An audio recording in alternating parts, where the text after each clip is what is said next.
Aujourd'hui, on reçoit Robin,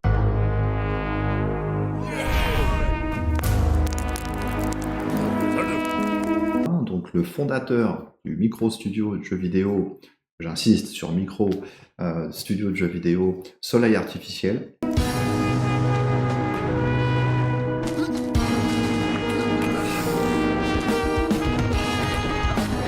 Donc on va découvrir qui il est, son parcours, le studio, le jeu.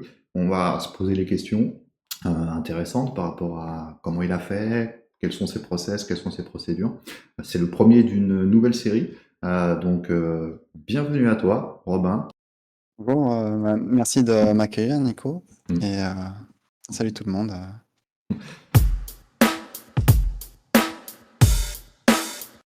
Super. Donc moi je suis super content puisque jusqu'à présent ça marche plutôt pas mal. J'ai pas mal de monde qui sont là en tant que solo créateur. Et c'est vrai que dans la chaîne on parle beaucoup des solo créateurs mais aussi des micro studios.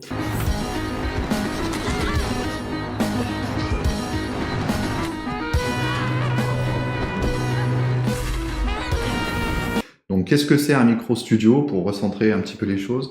Un micro studio c'est quand il y a 2, 3, 4 personnes, 5 personnes avec peu de fonds ou un tout petit peu qui partent sur la fabrication d'un jeu vidéo. C'est ça ce que j'appelle un micro studio. Dès qu'après on va franchir 5, 6, 7, 8, 10, 15, 20 et qu'on va avoir des budgets, du financement lourd, etc., on est déjà passé dans la partie d'après. Donc je voulais resituer cette partie-là avant de démarrer l'interview. Alors, pour les habitués de la chaîne, on suit le parcours classique. Donc avant même que tu nous parles de toi, du parcours du studio du jeu, on va d'abord découvrir quel gamer tu es.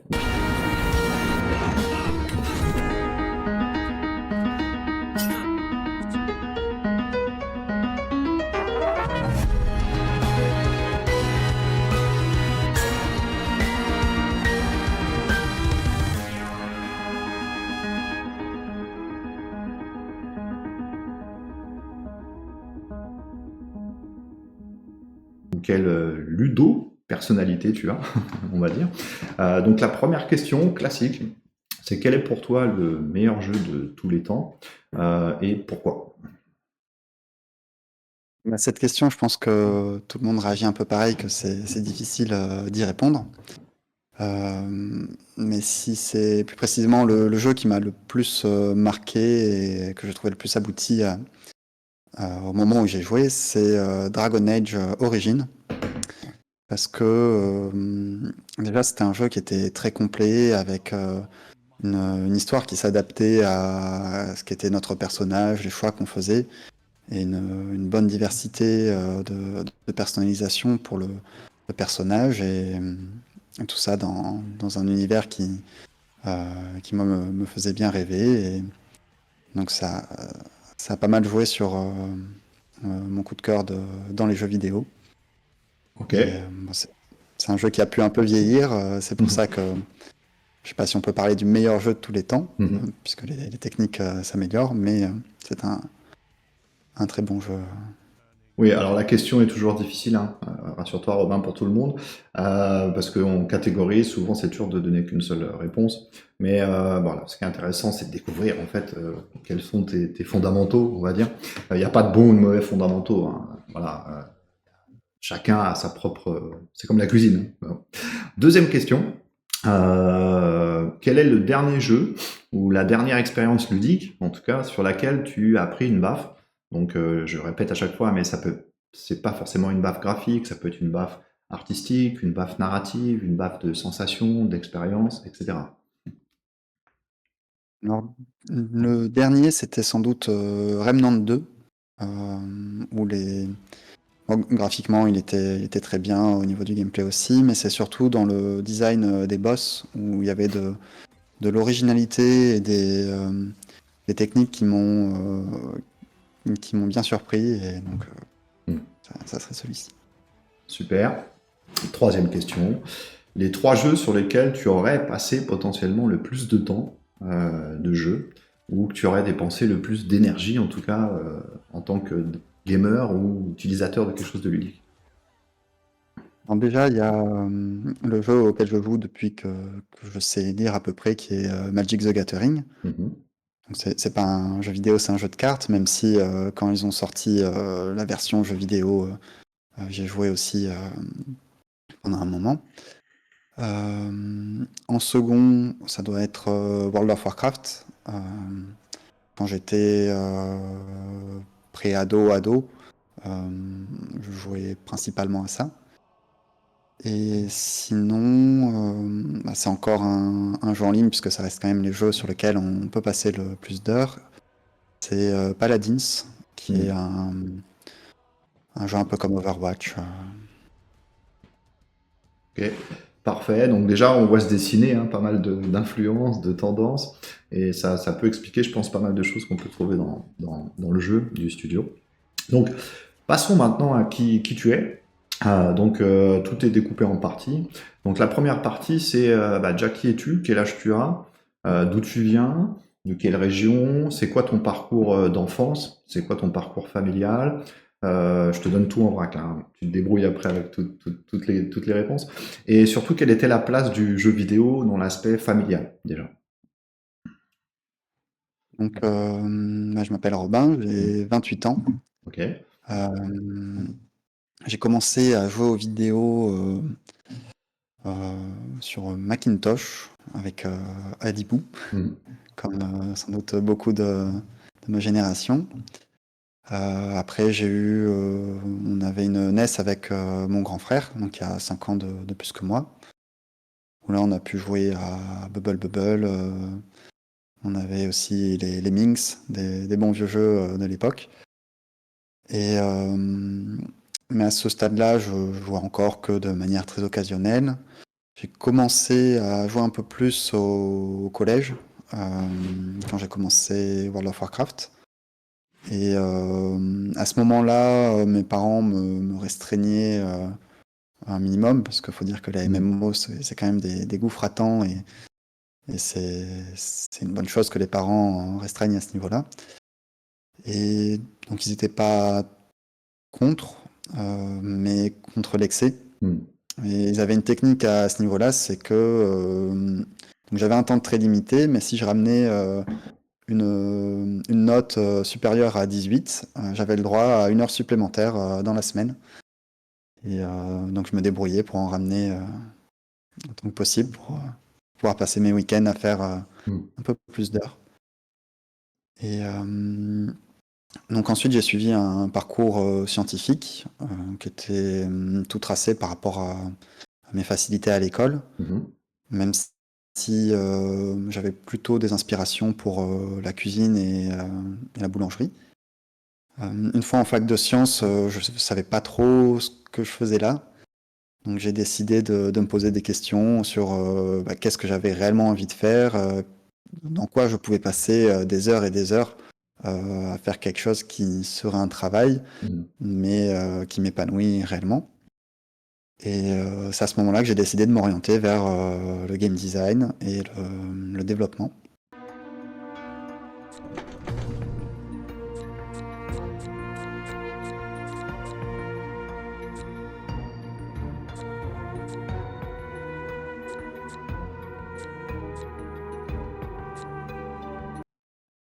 Et comme mes parents, tout comme mon frère, sont musiciens, Mm.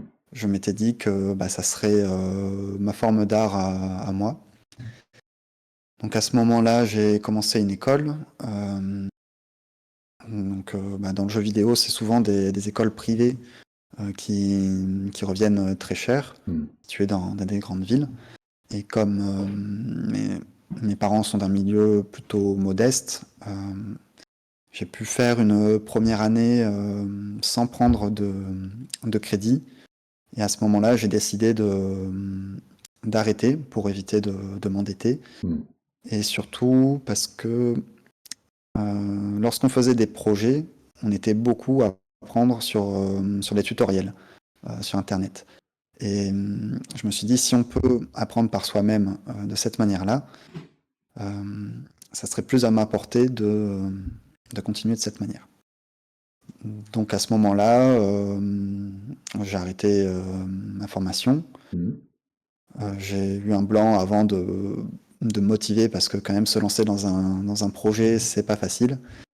Mais le confinement a bien aidé, ça nous a permis d'avoir du temps à y consacrer. Et donc c'est à ce moment-là que j'ai commencé. Ok, bon, super. Alors, c'est vrai, on peut faire un petit parallèle. Toi, tu es dans quelle région exactement?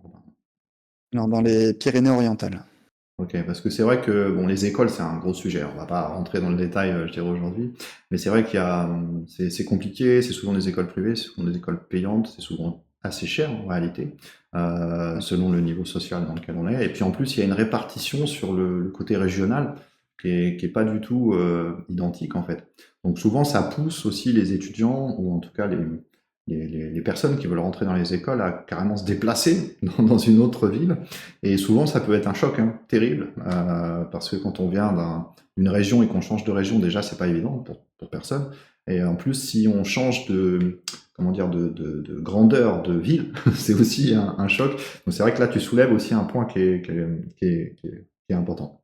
Donc, très Ouais. bien. À ce niveau-là, j'habitais dans un petit village, donc c'est vrai que aller dans une grosse ville, ça contraste. Ouais, non mais ça revient souvent, des parcours et des échanges. Donc c'est vrai que c'est un point important à soulever. Très bien, donc familial. T'as qu'un frère ou t'as aussi... Donc, j'ai qu'un frère, Ok. donc Benjamin, qui a 5 ans de plus et qui est trompettiste et ingénieur du son.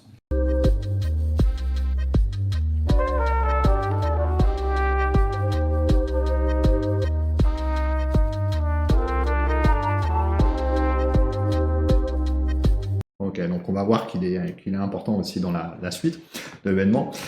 Donc là, tu es dans cet axe-là. Donc, passons à la deuxième partie. La deuxième partie, c'est t'en es là de ton point de vue, donc, etc. Comment d'un seul coup, tu te décides et pourquoi, quel élément déclencheur en fait, qui fait que tu te dis, bah tiens, d'une, je veux faire un jeu vidéo, ok, et deux, je le fais en studio, c'est-à-dire que je m'associe à une, deux, trois, tu vas nous expliquer combien il y a de personnes, etc. Et en fait, tu te lances directement à créer le studio. Comment ça se passe, l'introduction, en fait, la mise en route de ce projet? Déjà, j'ai pensé à faire un jeu vidéo avant de rejoindre une école. Ça a été la raison pour laquelle j'ai rejoint l'école. C'est cette, cette volonté de faire ce projet-là, qui était encore très flou à l'époque, Mm. c'est de créer un RPG coopératif, lequel j'aurais bien aimé avoir avec mon frère quand j'étais plus jeune ou pour jouer avec des amis. Donc c'est vraiment l'essence même de mon projet que j'ai commencé par prendre des notes avant d'aller à l'école. Quand j'étais en école, à mon grand regret, j'ai pas trouvé de personnes suffisamment motivées pour tenir un projet en dehors des cours. Chose que bah, je recommanderais à tout étudiant d'en profiter, d'être Mm. avec d'autres amateurs et futurs professionnels. Et donc pour me relancer dedans, il a fallu d'abord que j'ai du temps libre. Donc c'est le confinement qui m'a consacré. Et un peu d'argent qui m'a permis de me dire bah, je peux m'y consacrer pleinement et éventuellement embaucher pour les graphismes. Mm. Parce qu'il faut dire que dessiner, c'est pas donné à tout le monde. Mm. Il y a des gens qui sont plus ou moins doués pour ça, même si on peut essayer de faire soi-même, c'est compliqué. Et donc voilà, c'est à ce niveau-là que j'étais parti du principe d'embaucher. Le fait est que ben, on a beau penser que une certaine somme peut suffire, c'est toujours plus que ce qu'on imagine. Mm. Et donc au moment où j'ai commencé Otherlight, je me suis acheté une tablette graphique parce que c'était beaucoup plus abordable Mm. et j'ai commencé à faire les dessins moi-même. J'ai fait ça pendant 2 ans et donc j'étais content du petit jeu que j'avais, mais dessiner me plaisait toujours pas spécialement, même s'il y avait certains personnages où j'étais content. Mm. Et le résultat global du jeu était quand même une pauvreté graphique Mm. qui naissait à désirer. Mm. Mais comme le jeu était fun et qu'il y a commencé à y avoir du potentiel qui se dégageait, à ce moment-là, je me suis dit, bah, toutes les économies que j'avais, que je n'ai pas dépensées parce que j'étais derrière mon ordinateur à développer, je vais les investir dans mon entreprise, enfin pour créer mon entreprise Mm. et embaucher donc des graphistes. À ce moment-là, je me suis dit, il y a un besoin en animation et en environnement. Donc, je vais chercher deux personnes. Une personne dont le portfolio révèle euh, des SFX, des VFX pardon, en 2D, Mhm. type dessin animé ou quoi. Et une personne qui a une identité graphique dans les dessins qu'elle fait, euh, qui serait adaptée à la vision que j'ai de moi. Donc je savais pas trop comment m'y prendre. Je suis allé sur ArtStation. J'ai regardé dans la région tous les profils qu'il y avait en regardant les dessins. J'ouvrais à chaque fois dès que ça me plaisait.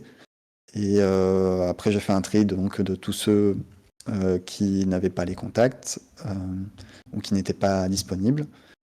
Et j'ai envoyé une série de mails où à ce moment-là, la plupart des gens prenaient ça un peu pour une arnaque Mm. parce que je me suis rendu compte après que sur ArtStation, il y avait beaucoup d'arnaques qui contactaient les graphistes.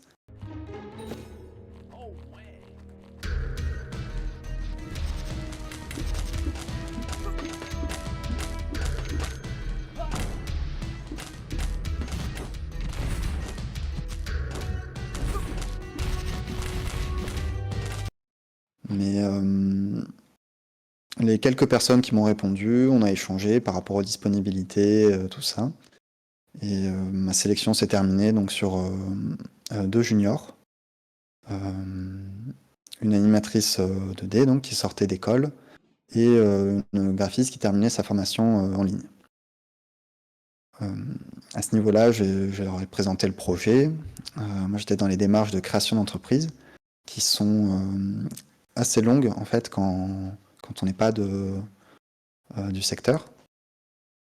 Donc j'ai dû suivre toute une formation pour m'apprendre à faire un business plan qui était nécessaire pour la demande de fonds que je voulais obtenir, qui était un prêt d'honneur. Donc, les prêts d'honneur, c'est des prêts qui sont faits en nom propre, donc qui peuvent être investis en capital dans l'entreprise, Mhm. mais qui sont soumis à avoir fait un prêt bancaire supplémentaire. À savoir, bah, quand on crée sa première entreprise et qu'on n'a pas d'expérience, il ne faut pas espérer sur un prêt bancaire de la somme qui est nécessaire pour faire un jeu Mhm. vidéo. Donc je n'ai pas obtenu le prêt bancaire ni le prêt d'honneur. Ça a réduit déjà une partie des fonds que j'espérais. Mes parents ont pu le compenser un petit peu avec un prêt personnel. Et donc ça a suffi à faire une petite somme que j'espérais doubler avec des subventions en demandant la FAJV, le fonds d'aide aux jeux vidéo qui est fourni par le CNC. Mhm. À nouveau, j'étais loin de me douter à quel point c'était compliqué d'obtenir les aides. Euh, N'ayant pas de bagage derrière, ni de sécurité de, dans l'équipe, déjà ça nous mettait un gros frein. Le second frein était que j'étais raisonnable dans mon budget. Je décidais de ne pas me rémunérer, mon frère non plus n'était pas rémunéré, et on n'avait pas de locaux. Donc les dépenses étaient uniquement les frais graphiques Mhm. et un éventuel soutien au développement sur la fin. Euh, Ça, c'est pas une chose à faire en fait dans les demandes d'aide. On m'a expliqué après qu'il valait mieux demander plus d'argent, mais du coup avec plus d'apports, que d'avoir un budget qui est loin d'être suffisant. Parce que si dans les délais proposés, le jeu promis n'est pas sorti, on peut avoir un remboursement qui est demander des aides. Et donc à ce niveau-là, ils peuvent être un peu frileux dans les Mm. conseils. Ok, alors on va revenir sur 2 ou 3 petits points que tu as évoqués. Alors le premier, bon, t'as pas besoin d'évoquer tous les détails et tout.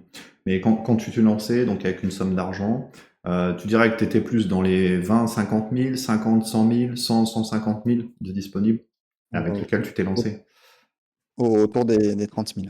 autour des 30 000. Donc, tu as fait cette formation aussi de business plan, etc. Donc, à ce moment-là, toi, tu avais déjà une expérience entrepreneuriale, peut-être autour de toi, dans la famille ou autre, ou tu es vraiment sauté dans le vide comme ça? Alors avec mon frère, on avait déjà tenu un snack en front de mer pendant Ok. une saison.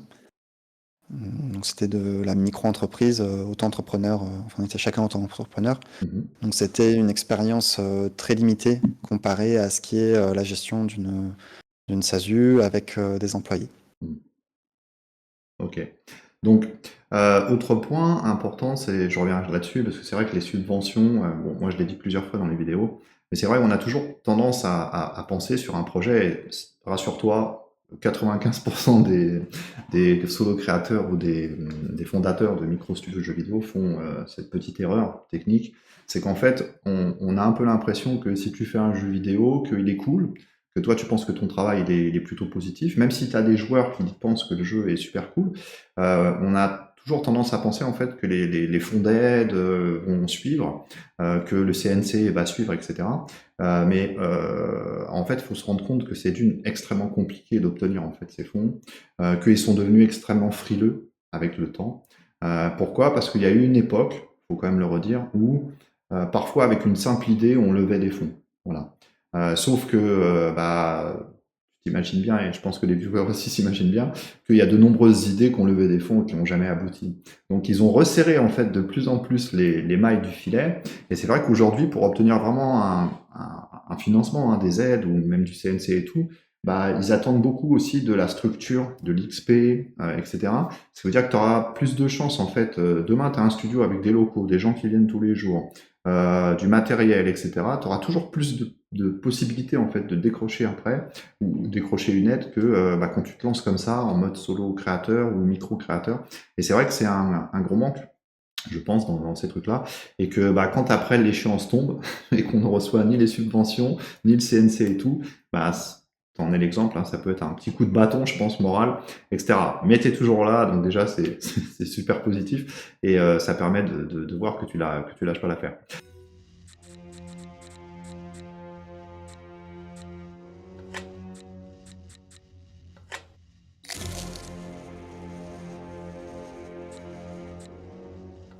Donc, on va dire en gros, dernière question sur la structure, mais au plus bas, tu étais combien et au plus haut, tu es monté à combien de personnes qui sont intervenues sur le projet?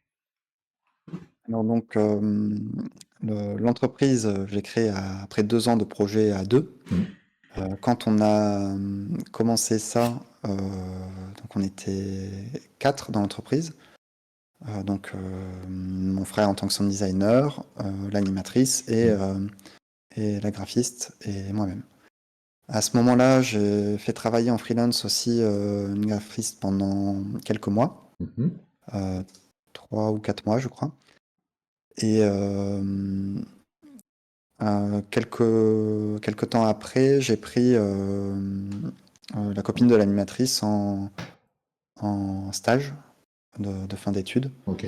Donc on a été jusqu'à 6 à travailler dessus, mais sur une courte période.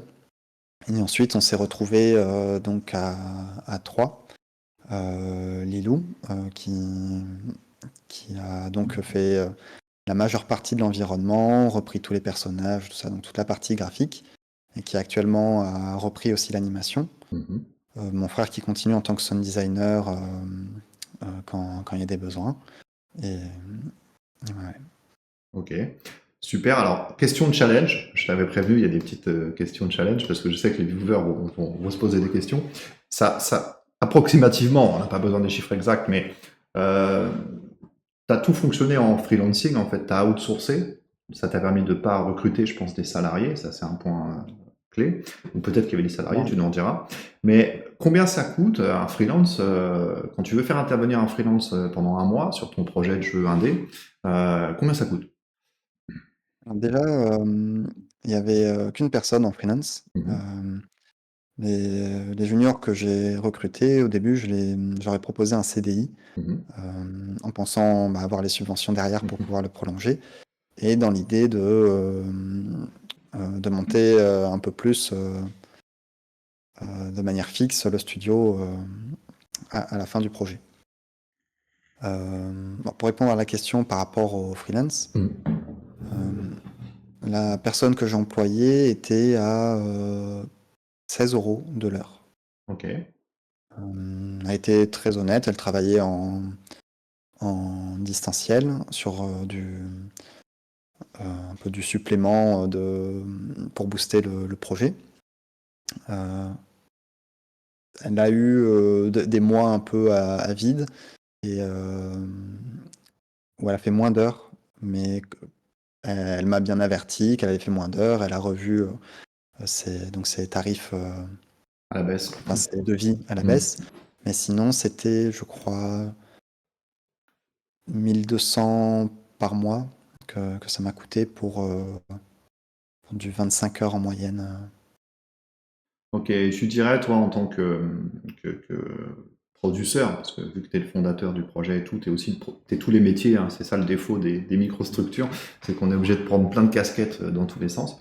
Euh, Toi, tu dirais que quand tu fais intervenir toujours question de challenge, mais quand tu fais intervenir un freelance 5 mois à 25 heures, 16 euros de l'heure, etc., tu sens vraiment un boost sur ton projet, ou est-ce que tu te dis merde, en fait, j'ai pris qu'un mois, mais peut-être si j'avais quelqu'un 3 mois, ça aurait été plus gros.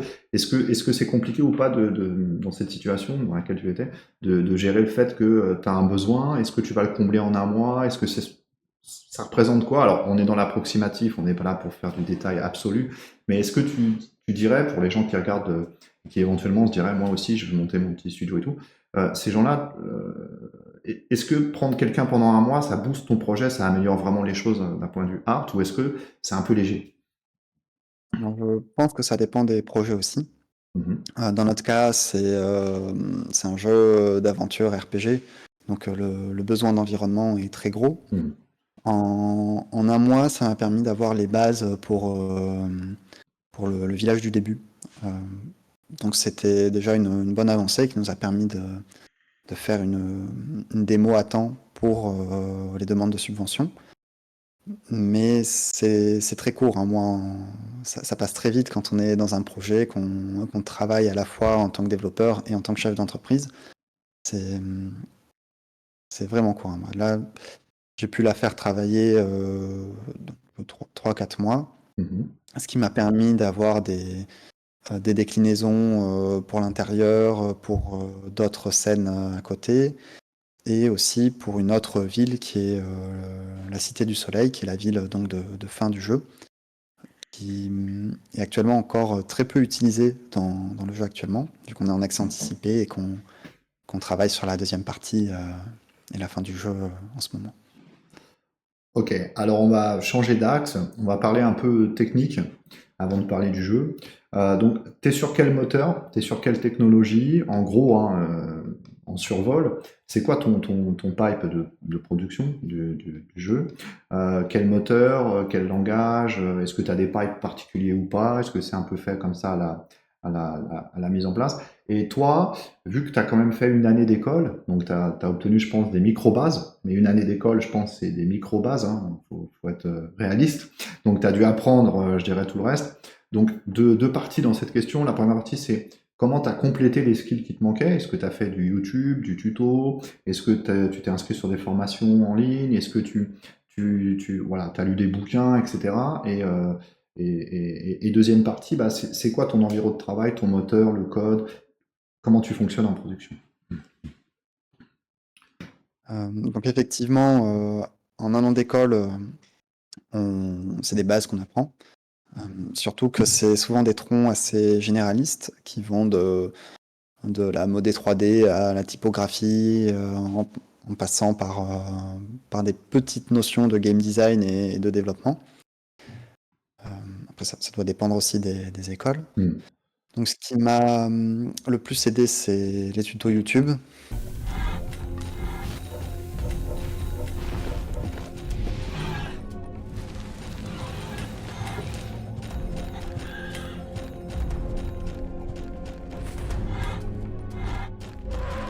Et Unity Doc, avec des forums où, quand j'avais un problème, je tapais sur Google et souvent il y avait quelqu'un qui avait déjà eu ce problème.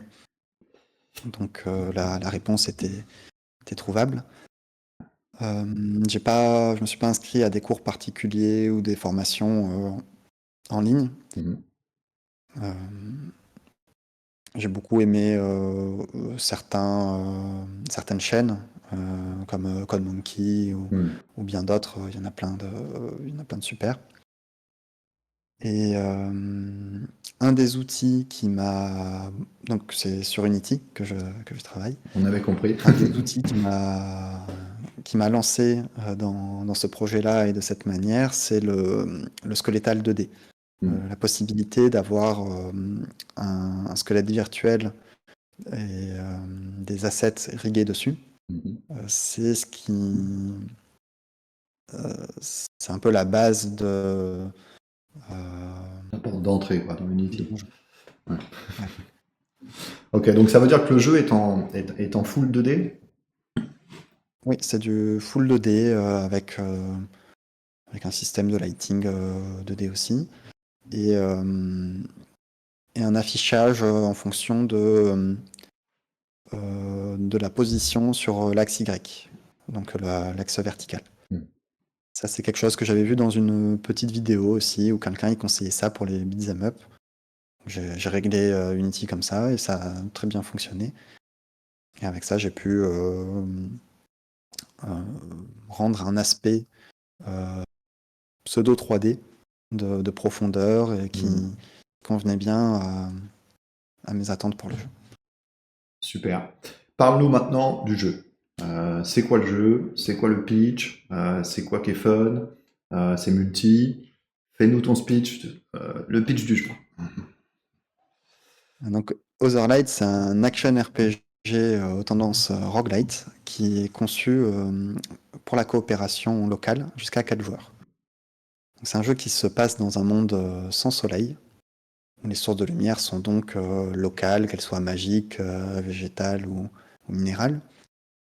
Et c'est un jeu qui est sur une structure avec une grande mission qui traverse toute la carte qui est sur un format roguelite, et d'autres missions secondaires où la mort n'est pas définitive.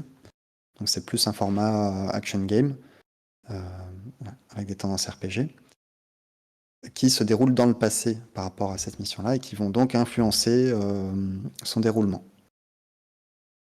Donc la quête principale du jeu, c'est la quête du soleil, Mhm. puisque le monde dans lequel ça se passe, enfin la région dans laquelle ça se passe, est appelée l'Oasis. C'est une forêt qui s'est développée autour d'un volcan dont l'activité a cessé depuis que les orques se sont installés dedans. Donc les exarques, qui sont des êtres puissants dans ce monde, il y en a des gentils, d'autres un peu moins. Donc il y en a certains qui ont un soleil gardé dans une cité souterraine et d'autres qui la convoitent donc pour envoyer ce soleil-là à la surface et sauver ainsi la forêt de l'Oasis. Ok, super. Donc, les gens ont déjà vu plein d'images hein, tout au long de la vidéo, etc. Donc, tip top. Alors là, aujourd'hui, t'es en Early Access Oui. sur Steam. Donc, on va déjà commencer par la question horrible. Mais l'Early Access, comment ça s'est passé pour toi? Est-ce que tu as vendu? Si tu peux nous donner une fourchette, hein, pas besoin d'être dans la précision, pour que les gens se rendent compte. Et c'est quoi ta sensation par rapport à ton lancement en Early Access actuellement? Alors, ça fait combien de temps qu'il est en Early Access le jeu? Depuis le 29 octobre 2024. Ok. Donc ça Euh, fait 4-5 mois bientôt. 5 mois bientôt. Donc, c'est quoi ton ressenti? Comment ça s'est passé ce lancement? Avec le recul, qu'est-ce que tu dirais en fait? Alors ça a été un peu une déception Mhm. par rapport au nombre de ventes qui était en dessous même de ce que je pensais chez les proches. Parce que avant que ça sorte, on entendait beaucoup dans les amis de la famille ou quoi dire que voilà, ils achèteraient le jeu, tout ça. Et bah, c'est pas forcément le cas. C'est pas parce que on a des amis qui jouent aux jeux vidéo qui joueront à son jeu vidéo, enfin celui qu'on crée. Et pareil pour la famille. Donc, donc j'ai été déçu sur le coup. Ça a pas non plus. Enfin, j'ai eu des ventes à l'international aussi, sans qu'il y en ait énormément. Et avec du recul, je trouve ça pas plus mal que ça ait commencé doucement. Parce que ça m'a permis d'avoir des retours constructifs, de revoir beaucoup de choses sur comment j'avais fait le jeu au début de l'accès anticipé. Parce que c'était une date de sortie que je m'étais fixée parce que ça faisait longtemps que je travaillais dessus, qu'il fallait qu'il y ait quelque chose de visible. Et d'un côté pour rassurer les proches, mais aussi pour me rassurer moi-même. Mais le jeu était sans doute pas assez prêt. Il y avait des défauts qui auraient pu être corrigés par des phases de playtest, chose qui est pas facile quand on travaille de son côté. Surtout que bah, c'est un jeu qui se joue jusqu'à 4 et quand on est une équipe de 3, faut trouver une quatrième personne derrière. Donc là, on avance doucement. Quand j'ai partagé des clés à des youtubeurs, bah, soit j'ai pas eu de réponse, soit j'ai eu droit à des petites vidéos sans avoir de retour au préalable. Donc c'est à ce moment-là qu'on se rend compte s'il y a eu un bug, s'il y a quelque chose qui plaisait pas à la personne ou Mhm. quoi. Des fois même plusieurs mois après, ça m'est arrivé pour la première vidéo qui a été faite, de la voir 2 mois après sa sortie. Et donc ces vidéos m'ont quand même permis de faire des améliorations sur le jeu. Ce qui m'a aidé aussi, ce sont les salons. Là, on a fait 2 salons pour l'instant qui nous ont permis de voir beaucoup de personnes tester le jeu à une fréquence élevée.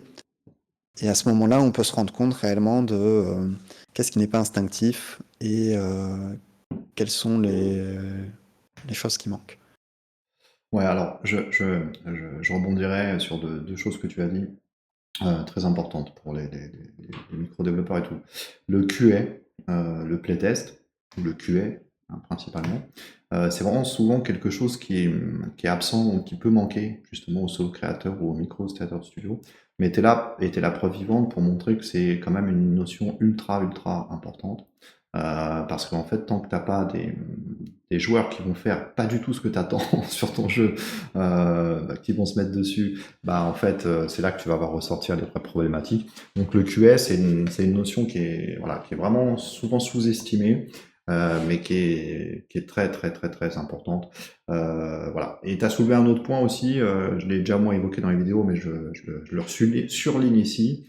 Le proverbe qui dit nul n'est prophète en son pays, c'est que en fait, on a tous tendance, malheureusement, tu l'as très bien illustré, parfait, merci, à attendre beaucoup aussi des gens qui sont autour, des gens qui sont proches, des gens qui sont dans notre cercle, en fait. Mais en fait, on se trompe, c'est une déformation de notre esprit, enfin, je trouve, à mon niveau. Parce qu'en fait, la vraie cible, c'est les gamers que tu connais pas, en fait.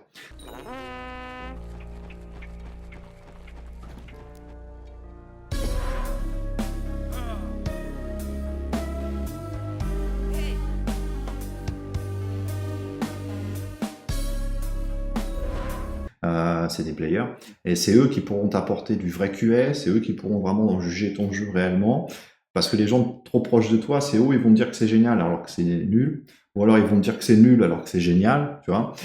C'est jamais équilibré, et c'est vrai que ça, c'est une chose, encore une fois, que moi je reconseille à chaque fois, mais t'en es vraiment l'exemple parfait, c'est que faut vraiment cibler le player inconnu qui ne vous connaît pas, c'est la meilleure stratégie à avoir, etc. Bon, Early access, pas ouf, on va dire, d'après ce que tu as mis en place. Par contre, tu as fait un salon et je crois que tu as pris un prix sur le salon. Et là, on en revient tout juste de ce salon qui est Indie Game Nation, ici les Moulineaux, Ok. où on s'y attendait pas, mais on a eu le prix du jury. Donc c'est l'équipe d'organisation qui s'y ont délibéré pour nous le remettre. D'ailleurs, une équipe qui nous a très bien reçus dès le premier jour. Vraiment tous souriants, chaleureux, avec derrière un service aussi qui est important quand on crée un jeu vidéo, c'est le fait de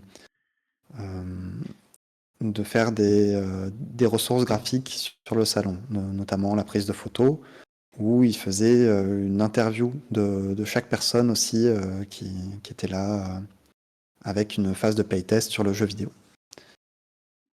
Et donc la remise des prix nous a permis aussi donc d'avoir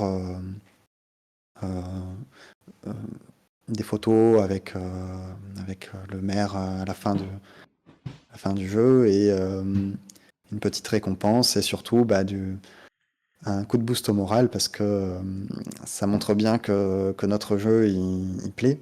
Et c'est aussi en ça que les salons sont appréciables, c'est qu'on voit du monde s'amuser sur ce qu'on a fait.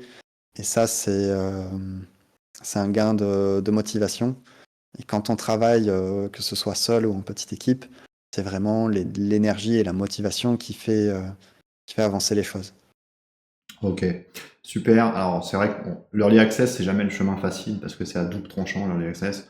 C'est-à-dire qu'un early access, c'est où ça se passe super bien et que d'un seul coup, c'est pas par quel miracle, plein de gens le découvrent. Ou alors tu tombes dans les limbes de Steam. Voilà. Ça veut absolument pas dire que ton jeu il est bien, pas bien, fini, pas fini, ça n'a absolument rien à voir. C'est qu'il n'y a pas eu assez de gens qui l'ont testé en fait, tu vois, pour avoir un avis réel et en fait avoir le fameux pouce de Steam. Pour ceux qui connaissent mes vidéos. Mais tant que tu n'as pas le pouce de Steam, ça veut dire qu'il y a déjà pas assez d'évaluation et pas assez de. Alors le pouce, il peut être négatif, moyen, positif. Mais déjà, Steam, c'est un algo qui est sans pitié.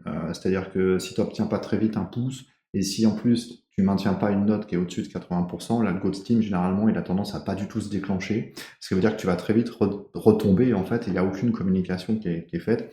Donc c'est vrai que cet équilibre communication, lancement, choix de l'early access, des fois il est compliqué. Les raisons souvent de l'early access, c'est on se dit bah tiens, des gens vont acheter le jeu, ça va permettre de financer la suite, mais parfois ça marche pas. Et dans ce cas-là, on se retrouve face à un blocage en quelque sorte, parce que du coup t'as pas récupéré les fonds, etc. Voilà. Par contre, c'est bien, tu as eu le prix, ça veut quand même dire que il y a une qualité au jeu, il y a quelque chose, donc je pense que moralement ça a dû te rebooster à ce niveau-là. Donc là, t'en es où? C'est quoi tes prochaines étapes? C'est quoi tes prochains milestones? C'est quoi tes prochains objectifs? Quand est-ce que le jeu sera en release? Est-ce que tu vas pouvoir y arriver en fait dans ta tête, en tout cas déjà dans un premier temps? C'est les questions que vont se poser les gens qui regardent, etc.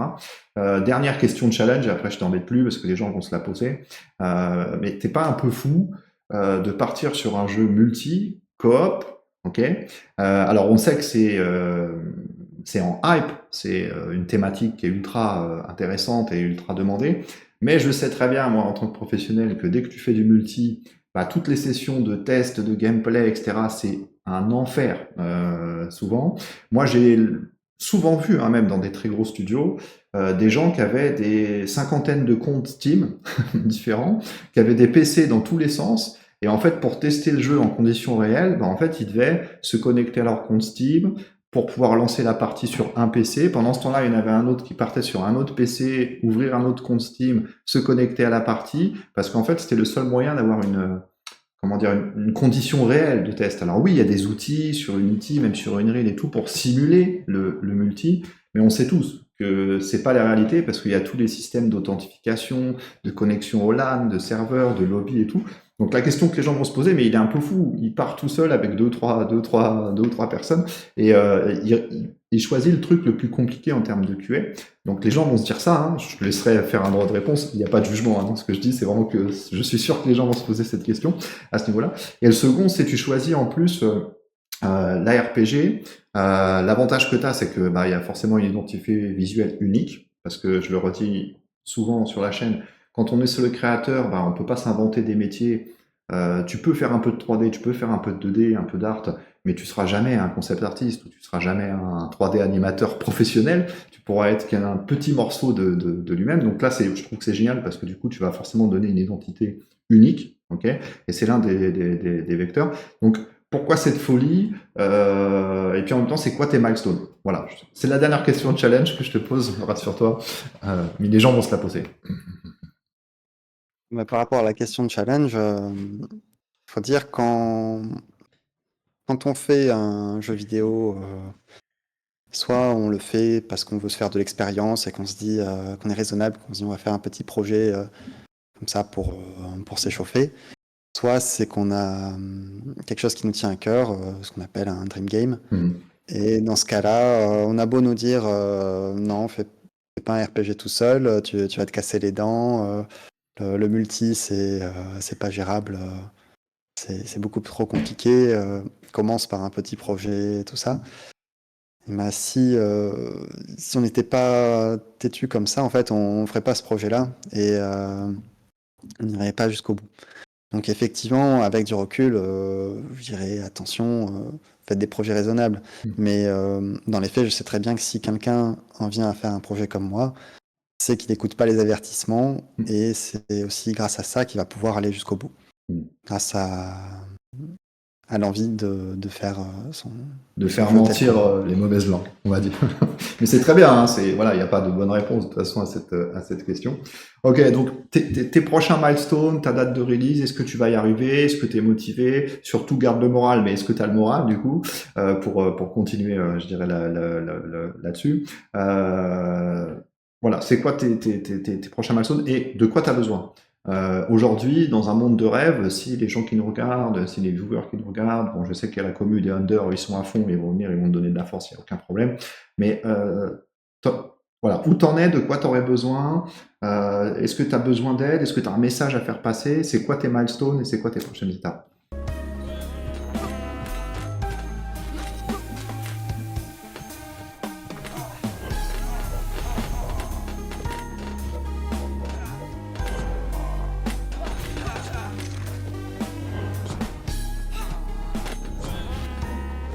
Alors, déjà, parmi les objectifs, il y a la coopération en ligne, parce qu'actuellement, je suis resté sur une coopération locale, où les manettes branchées sur le même ordinateur et tout le monde côte à côte, parce que c'est ce type de coopération-là que je visais aussi à la base, même si j'étais conscient qu'il fallait tôt ou tard que je me mette à une coopération en ligne. Chose qui a été un peu déplacée dans mes objectifs quand j'ai vu que le Remote Play Together sur Steam fonctionnait bien. Donc c'est une fonction qui permet de streamer son écran et de jouer avec quelqu'un en ligne pour un jeu en coopération locale. Ensuite, il nous reste la seconde partie de la quête du soleil à terminer. Puisqu'actuellement, la mission roguelike s'arrête au milieu de la forêt, donc à l'exergue qui s'appelle l'arbre du temps, où les personnages qui atteignent cet endroit-là sont sauvegardés avec tout leur équipement et leur niveau de destinée.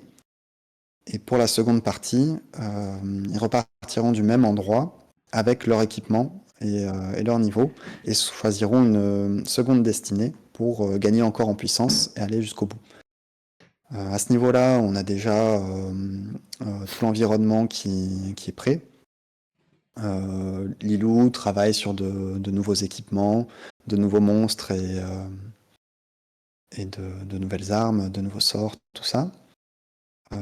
J'ai commencé un petit peu le montage de tout ça et sans doute dès demain, je m'attaque au placement des PNJ dans les scènes. Donc cette partie-là va nous prendre un bon petit moment, enfin plusieurs mois, mais ça va être découpé en étapes parce qu'il y aura une progression en plusieurs parties avec des missions secondaires qui vont changer le contexte. Donc c'est notre gros chantier en gros jusqu'à la fin du jeu.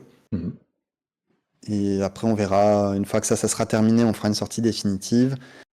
Et sans doute dans un second temps, voir pour des portages s'il y a l'opportunité de sortir sur console. Après, par rapport au moral, c'est vrai que, comme je disais tout à l'heure, quand on fait beaucoup de choses sur un projet, c'est la ressource essentielle. Et il y a pu avoir des hauts et des bas par rapport à... Bon, les hauts, c'est souvent quand on est content de ce qu'on a fait, quand on teste une mission, que tout se passe bien, tout ça. Et les bas, c'est quand on voit le manque de vente ou de visibilité. Par exemple, quand on fait une publication et que elle a été vue que 10 fois ou ce genre de choses, on se dit mais on sera jamais visible. Mm. C'est compliqué. Donc il y a eu effectivement des coups de mou à ce niveau-là, mais qui m'ont fait dire attends, de toute façon tu vas pas t'arrêter là, c'est un projet dans lequel tu t'es tellement investi qu'il faut faire les choses jusqu'au bout. Alors oui, pour l'instant on peut pas en vivre, mais on a quand même des aides sociales qui nous permettent de survivre. Mm. Et comme on travaille sur notre ordinateur et qu'on est encore chez les parents, Mm. on, on peut s'en sortir de cette manière-là et aller jusqu'au bout, quoi qu'il arrive, et arriver jusqu'à une version du jeu qui me plaira non seulement à moi, à mon frère et à Lilou pour le côté graphique, mais aussi qui plaira aux gens qui vont y jouer. Et après, si c'est vendu très bien, ça sera très bon pour nous. On Mm. pourra continuer éventuellement le développement de jeux vidéo. Dans le cas contraire, je serais toujours fier d'avoir fait mon propre jeu Bien tel qu'il me sûr. fait rêver. Et voilà. Bien sûr, bien sûr. N'oublie pas que tu appartiens à 0,01% de la population mondiale, ok, qui ont release un jeu vidéo, puisque comme je le dis toujours, c'est bien beau d'avoir des idées, tout ça, il faut déjà le finir. Et déjà, vous l'avez fait, donc déjà bravo, hein, c'est magnifique. C'est un early, après c'est pas facile, c'est compliqué, mais moi je te souhaite le meilleur là-dessus. Et comme tu le dis, et je suis parfaitement d'accord avec ta philosophie, c'est que l'important, c'est pas de faire un banger ou un hit instantanément, mais déjà, si tu peux créer un outil qui te permet de continuer de faire des jeux, ce sera déjà une excellente victoire. Ok, je vais finir par deux questions. La première, c'est ma question subsidiaire.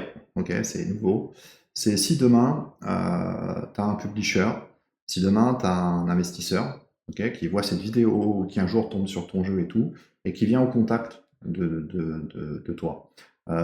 Comment toi tu le gères ça? Est-ce que c'est quelque chose que tu dirais pourquoi pas?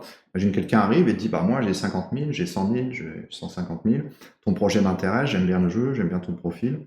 Comment on peut faire? Ça c'est l'investisseur. Il va certainement du coup te prendre une partie hein, de l'entreprise, 10%, 20%, je sais pas, peu importe. Ou alors un publisher qui va te dire bah écoute nous on est publisher, on va te prendre aussi 20, 30% ou 10% des revenus. Par contre, on va t'appuyer, on va t'aider, on va te donner de la com, etc. Est-ce que ça, c'est quelque chose que toi, tu envisagerais ou est-ce que tu dis non, moi, je veux rester autonome, seul, etc. Tu as compris que si la vidéo tombe un jour entre les mains d'un investisseur ou d'un publisher, bah, il se posera la question, peut-être. Alors, c'est une question qui est un peu compliquée.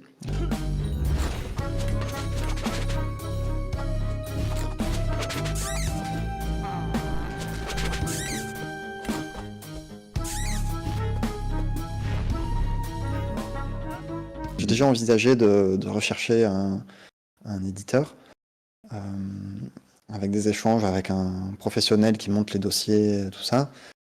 J'ai cru comprendre que si on trouvait un éditeur à ce moment-là, il fallait s'asseoir sur le travail fait en amont, qui servirait simplement d'accroche pour l'éditeur, mais que ça nous permettrait de terminer le projet de manière, en étant rémunéré, Mhm. mais avec des deadlines et un plan qui doit être suivi de manière précise. Mhm. À ce niveau-là, ça me plaisait pas trop parce Ok. que on travaille beaucoup, mais quand on a eu des deadlines, ça nous mettait un stress supplémentaire.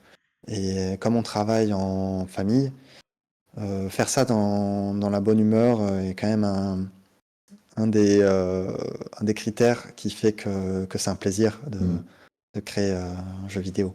Et il faut que ça reste un plaisir, c'est une passion. Et donc, cet aspect-là me plaisait pas dans la démarche de trouver un éditeur. Par contre, avoir quelqu'un qui nous permet de vendre le jeu à l'international, je pense que c'est quelque chose qu'il va nous falloir. Quand j'ai pu discuter, euh, dans une foire aux questions avec le directeur de la FJV, qui lui disait que si on compte vendre le jeu à l'international, c'est très compliqué de s'en passer. Mm. Donc nous, on est déjà traduit dans 4 langues, Ça, c'est bien. donc français, anglais, espagnol, allemand. C'est dans les personnes qui ont acheté le jeu, il y en a plusieurs aux États-Unis. Il y en a eu aussi en Amérique du Sud ou en Europe du Nord. Donc je pense que ça serait effectivement un besoin pour plus tard, ou enfin je sais pas à quel stade c'est le plus important, mais d'avoir quelqu'un qui Bon, rien n'empêche de venir te contacter, tu verras. Si tu accroches ou que tu accroches pas, vaut mieux laisser la porte ouverte. Alors aujourd'hui, en tu tout as. cas, Vas-y, vas-y. les choses que j'aurais à dire, c'est voilà, le fait d'avoir la liberté de ne pas avoir de deadline, Hmm. c'est ce qui nous tient à cœur et c'est ce qui nous permet aussi de se concentrer sur ce qu'on juge important ou ce que la communauté juge important et pas sur ce qui est écrit en amont. Tout à fait. Non, mais je comprends parfaitement ton point de vue. Moi, je réagirais juste avec deux choses. C'est que il y a quand même une espèce d'image, tu vois, de l'industrie du jeu vidéo où parfois, bah, on voit des gros requins blancs, tu vois, qui sont là et qui sont là pour nous croquer. Donc, c'est à la fois vrai et à la fois faux parce que il y a plein de publishers. Alors, j'insiste sur le terme publisher, qui sont des accompagnateurs, ok, et qui sont là en fait pour travailler avec toi, pas pour te mettre à leur travail.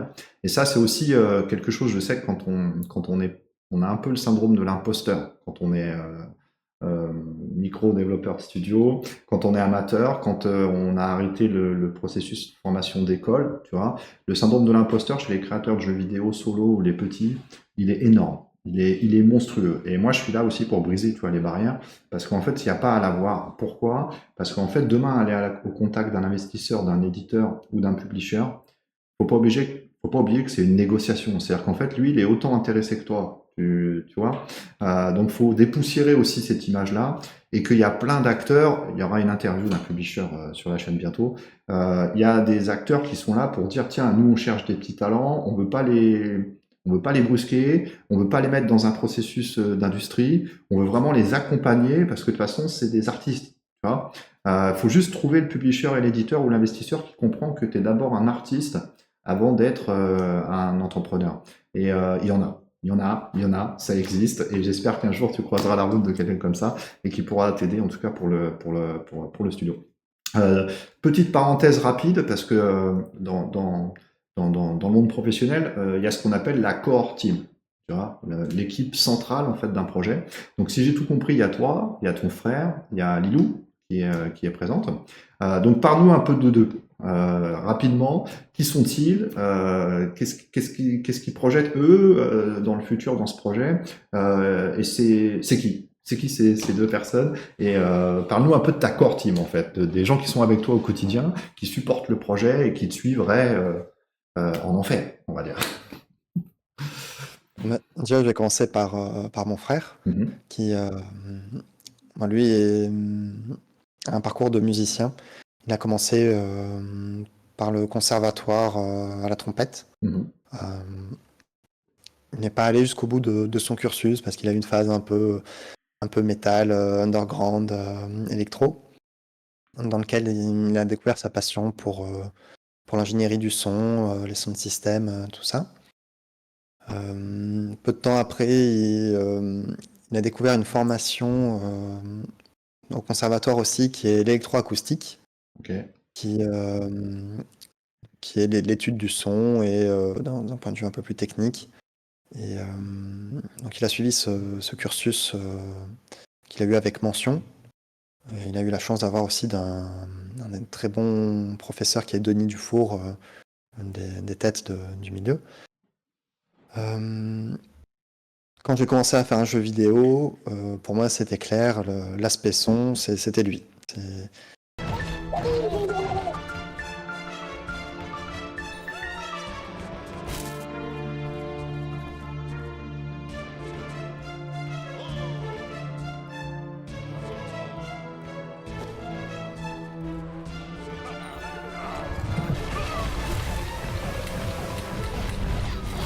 Je savais que je pouvais compter sur lui. C'est d'ailleurs pour nous aussi que je crée un jeu vidéo. Parce que c'est avec lui que je jouais. On a fait beaucoup de jeux en coopération, que ce soit les Borderlands, les Diablo, enfin tout ce qu'on peut trouver. On a fait tout ce qu'on a trouvé. Et donc voilà, il a renoncé un petit peu au fait d'avoir des retours financiers quand il a vu comment ça se passait. Il s'est dit, bah, écoute, moi de mon côté, je fais des dates, j'essaie de me débrouiller tant bien que mal. S'il y a des sous qui rentrent, que je peux avoir un morceau, tant mieux. S'il n'y en a pas, c'est pas grave. Donc là, il a ses projets de sonorisation en 3 dimensions, donc de l'écoute immersive. Et en parallèle, bah, je lui fais des commandes de temps en temps. Donc là, il travaille sur un monstre où il doit faire tous les bruitages. Et quand il a le temps, bah, voilà, il peut assouvir ces besoins-là. Cool. Et donc Lilou, bah, elle a commencé donc sur le projet, elle était encore en dernière année d'école. À ce moment-là, moi je crée l'entreprise. Donc c'était son premier travail dans le milieu du jeu vidéo. Elle avait travaillé déjà pour du graphisme, plutôt logo, étiquette de vin, tout ça. Et donc on a travaillé ensemble plusieurs mois, on a appris à se connaître. Et puis de fil en aiguille, elle a commencé un peu à me faire du charme. Et donc on a continué tous les deux main dans la main. Et donc j'ai eu la chance de l'avoir rencontrée puisque c'est vraiment une relation fusionnelle où ben, on se complète et on avance ensemble. J'ai été très bien accueilli aussi ma par sa famille, tout ça. Donc c'est je pense que sans son soutien, j'aurais sans doute abandonné parce que c'est une chose aussi bah, que j'aurais tendance à dire aux solo créateurs. On peut faire les choses seul, mais seul c'est encore plus dur parce que parce qu'il y a la solitude. Et bah, partager ce qu'on fait avec quelqu'un,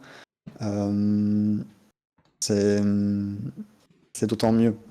Enfin, comment dire. Ouais, bon. C'est une chance de pouvoir se reposer sur Sur quelqu'un quelqu'un. qui croit en nous, quoi. Bon, en tout cas, tu as l'air à fond et dans l'émotion, donc c'est génial. Déjà, au moins, on va dire que si ce projet t'a pas apporté pour le moment, et je te le souhaite pour la suite, une réussite totale, déjà, il t'aura certainement fait rencontrer ton âme sœur et la personne qui va peut-être partager l'intégralité de ta vie. Donc déjà, c'est une très grande victoire. Bravo à tous les deux. Dernière Il n'y a chose. pas mieux. Il n'y a pas mieux. Dernière chose, c'est qu'est-ce que tu conseillerais alors, on va pas parler des solo créateurs, parce que toi, tu es vraiment dans le profil, je monte une équipe. Voilà, une petite équipe, mais je monte une équipe. Qu'est-ce que tu conseillerais? Alors ça, je sais que c'est une question que plein de gens sur la chaîne vont se poser et tout, mais qu'est-ce que tu conseillerais à quelqu'un comme toi qui se retrouve dans la même situation que toi? Parce que moi, j'aime bien que les conseils soient ciblés sur les personnes qui te correspondent, en fait. Donc, reprenons un petit peu ton schéma. Tu te retrouves à avoir une petite somme d'argent, pas énorme, mais une petite somme, et tu te dis, je monte un projet, je crée un studio. Qu'est-ce que tu leur dirais, qu'est-ce que tu leur conseillerais maintenant que toi, tu es passé par là, que tu as pris un petit peu de recul, que tu sais pas encore où ça te mène, donc c'est vachement intéressant d'avoir ton avis maintenant, parce que comme je le dis souvent, les avis, ça dépend tout le temps du moment où tu demandes en fait, parce que si dans 2 ans, tu as vendu 200 000 copies de ton jeu et qu'à la finale, tu as réussi à faire une belle pirouette, bah, tu n'auras peut-être pas le même avis, mais aujourd'hui, à l'instant T, tu leur conseillerais quoi à ces gens qui voudraient faire comme toi, monter un petit studio, prendre un petit freelance par-ci par-là, qui ont 2 ou 3 potes qui sont prêts à s'investir, créer une petite core team? Qu'est-ce que tu leur dirais? Déjà, c'est important d'avoir enfin, si on a une idée, d'avoir une base à montrer avant de faire rejoindre des personnes à son équipe. Mmh. Si on a des amis qui sont prêts à s'investir dès le début, bah, tant mieux. Après, il faut être sûr de... j'ai pas été dans ce cas-là, mais il faut être sûr qu'il n'y ait pas de conflit. Ça, j'imagine que ça peut être compliqué dans un projet si... Voilà, si quelqu'un travaille bénévolement dans un projet 1 année, 2 années, qu'est-ce qui se passe s'il y a un conflit? Donc ça, je ne peux pas dire.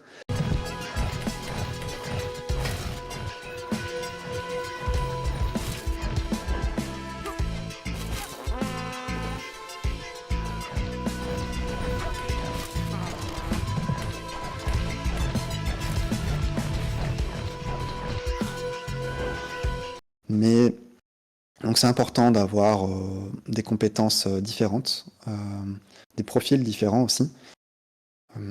Nous, par exemple, ce qui nous manque, c'est quelqu'un de commercial. Puisque c'est vrai que faire un jeu de notre jour, c'est une chose, le vendre, c'en est une autre. Et passer par les réseaux sociaux, c'est quelque chose qui ne nous paraît pas sorcier, mais n'est pas donné à tout le monde non plus. Mmh. Ça demande une fibre derrière. Et donc voilà, trouver quelqu'un capable de ça, qui soit graphiste à côté, ça peut être bien aussi, ou développeur, ou même juste si son rôle c'est de dynamiser le projet et de motiver la communauté, ça peut être super. Mais ce qui est important, c'est de repousser au maximum la création d'entreprise, parce qu'ensuite une entreprise qui tourne, c'est de l'administration, c'est des charges de comptabilité. Si on emploie des personnes, l'argent ça part très vite. Et puis il y a des charges qui sont latentes. Donc on peut se retrouver à plus avoir d'argent, à devoir licencier, ce qui a été mon cas, et avoir 6 mois après des charges sociales qui tombent encore. Donc on est obligé de combler avec ses fonds personnels. Et donc quand on est, comme je pense beaucoup de solo développeurs ou de micro-créateurs au chômage ou avec des aides sociales, si on a 300 € à sortir dans un mois, c'est pas forcément facile. Mmh. Donc il faut voilà, essayer d'avoir un core team qui n'a pas forcément besoin d'argent sur le coup et qui est prêt à s'investir dans le projet. Pas forcément à temps plein, mais de quoi le faire avancer et de quoi le faire voir et récolter une communauté. Ok, magnifique. Très bien, on va conclure cette interview. Donc, 2 choses. Alors, pour tous les gens qui nous regardent, et tous les viewers, tous les unders et tout, n'hésitez pas à aller donner de la force. Il y aura tous les liens dans la description, le Steam, tout le truc, le bidule. Ok, donnez de la force sur ce projet, au petit studio qui est devant nous. N'hésitez pas à faire des retours parce que je pense qu'au-delà de vendre son jeu, il est à combien ton jeu en prix? Alors il est à 19,50. Voilà, il est à 19,50.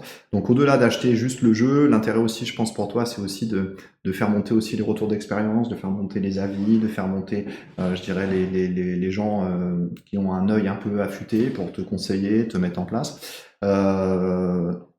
Tu es sur le Discord de la communauté, donc comme d'habitude, Robin sera là, il est sur le Discord de la communauté, donc tous les unders, si vous êtes dedans, n'hésitez pas à aller au contact avec lui, etc.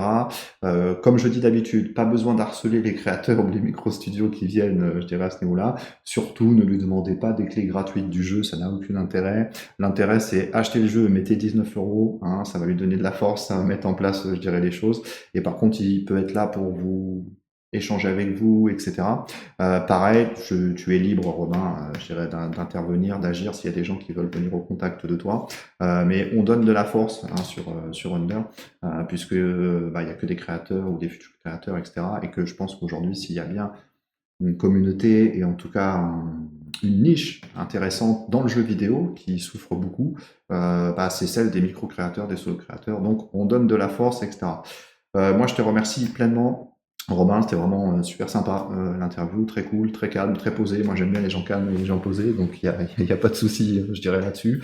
T'es vraiment un exemple, ouais, que ça existe, qu'on peut le faire, que c'est compliqué. Personne n'a jamais dit que c'était facile de monter un studio ou de créer un micro studio, surtout quand on est tout petit, surtout quand on n'a pas forcément la légitimité ou qu'on pense pas l'avoir. Ok, mais je redis toujours, comme je le dis souvent. les gens qui cartonnent, avant de cartonner, ils n'avaient pas la légitimité non plus, hein. Donc, c'est le chemin par lequel il faut passer. Donc voilà, merci à toi. Je vais te laisser le mot de la fin, après on dit au revoir. Donc, tu dis ce que tu veux sur toi, ton projet, les gens, la vie, la société, ce que tu veux. Le dernier mot de la fin, il est pour toi. C'est à toi. Je conseillerais tous ceux qui ont une passion pour la création de jeux vidéo et qui ont le temps de faire des game jams pour rencontrer du monde. C'est toujours des bons moments à passer. Et si on veut se lancer plus tard, c'est aussi une occasion de rencontrer des personnes qui ont des compétences. Et voilà, de ne pas s'enfermer dans la création, faire gaffe à sa santé. C'est pour ça que je porte les lunettes et que maintenant j'ai un beau fauteuil aussi. Quand j'ai commencé, j'en mettais pas et j'avais un mauvais fauteuil. Aujourd'hui, je le paye un peu. Mm. Donc, il faut pas attendre d'avoir des dégâts pour se protéger. Ok. Et, Merci à toi, Robin. Je te remercie encore beaucoup pour cette interview. Ciao à tous. Ciao, Leander. À bientôt. Ciao.